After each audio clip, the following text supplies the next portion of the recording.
So in the end, what happens to all the stuff we buy anyway? At this rate of consumption, it can't fit into our houses, even though the average house size has doubled in this country since the 1970s. It all goes out in the garbage. And that brings us to disposal. This is the part of the materials economy we all know the most because we have to haul the junk out to the curb ourselves.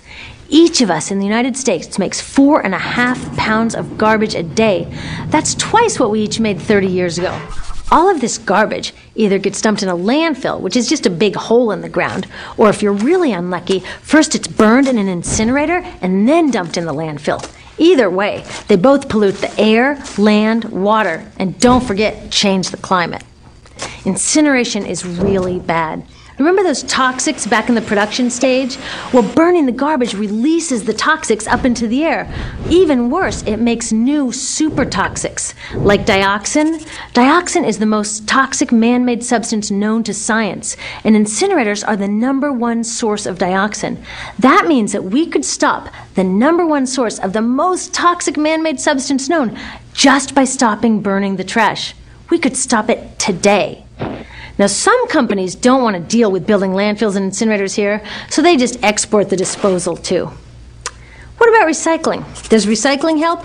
Yes, recycling helps. Recycling reduces the garbage at this end, and it reduces the pressure to mine and harvest new stuff at this end. Yes, yes, yes, we should all recycle, but recycling is not enough. Recycling will never be enough for a couple reasons. First, the waste coming out of our houses is just the tip of the iceberg. For every 1 garbage can of waste you put out on the curb, 70 garbage cans of waste were made upstream just to make the junk in that 1 garbage can you put out on the curb.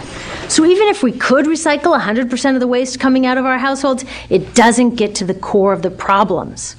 Also, much of the garbage can't be recycled, either because it contains too many toxics or it's designed not to be recyclable in the first place.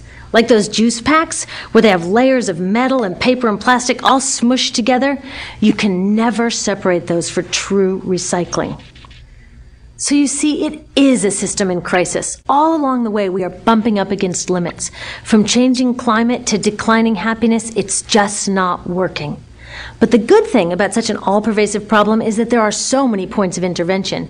There are people working here on saving forests and here on clean production, people working on labor rights and fair trade and conscious consuming and blocking landfills and incinerators, and very importantly, on taking back our government so that it really is by the people and for the people.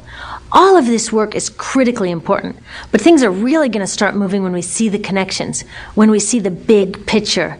When people along this system get united, we can reclaim and transform this linear system into something new, a system that doesn't waste resources or people. Because what we really need to chuck is that old school throwaway mindset. There's a new school of thinking on this stuff, and it's based on sustainability and equity, green chemistry, zero waste, closed-loop production, renewable energy, local living economies. It's already happening. Now, some say it's unrealistic, idealistic that it can't happen, but I say the ones who are unrealistic are those that want to continue with the old path.